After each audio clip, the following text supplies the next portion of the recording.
नमस्कार. कविता इझी रेसिपीमध्ये आपल्या सर्वांचं मनापासून स्वागत आहे. आज मी करते मसाले भात.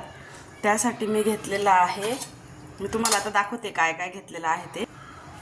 हे पण तुम्ही बघू शकता. मी हळद घेतले, मीठ घेतले, लाल तिखट घेतले, थोडा काळा मसाला घेतलेला आहे आणि बिर्याणी मसाला घेतलेला आहे, तुम्ही बघू शकताय.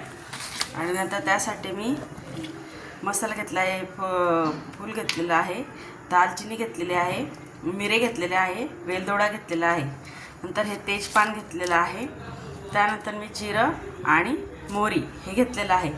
नंतर टोमॅटो कापून घेतलेले आहे, लसूण घेतलेला आहे, बटाटा घेतला आणि कांदा घेतलेला आहे. आता मी कशी करायची ते सांगते. पहिले मी एक कढई ठेवलेली आहे, त्यामध्ये मी बटर टाकते. आता हा भात बटरमध्येच करायचा शक्यतो, आणि बटरमध्ये केल्याने त्याची टेस्ट अजून वाढते. आता यामध्ये टाकायचा हा घेतलेला जो मसाला आहे, आपण खडा मसाला तो टाकायचा. चांगला परतून झाल्यावर त्यात आपण तेजपान टाकायचं. आता मी लसूण टाकते. लसूण चांगला परतून झाल्यावर त्यात आपल्याला कांदे आणि बटाटे टाकायचे. हे सुद्धा चांगलं द्यायचे. आता यात आपल्याला घालायचा कढीपत्ता. तर मी टोमॅटो टाकते. आता आपण 2 मिनिटं होऊ द्यायचं, त्यानंतर मसाला टाकायचा. आता मी घेतलं तुम्हाला आधीच सांगितलेलं आहे काय काय घेतलेलं आहे ते. आता मी ते टाकते. आणि हा बिर्याणी मसाला.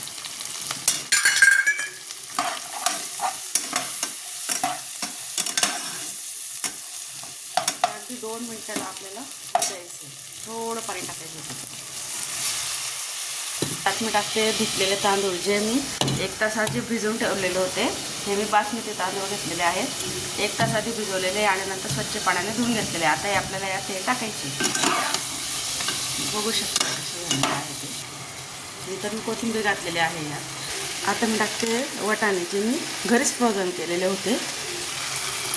तुम्ही बघू शकता कशा प्रकारे झालेलं आहे. जसे रेडीमेड आपण आणतो फ्रोझन वाटाणे, हे तसेच केलेले आहे. याची रेसिपी लवकरात लवकर शेअर करायची.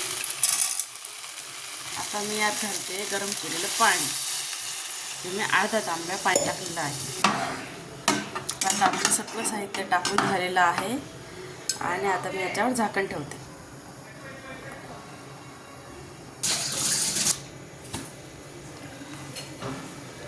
तयार झाला आहे भात, मसाले भात. चला तर मग चॅनलला लाईक करा, शेअर करा, सबस्क्राईब करा.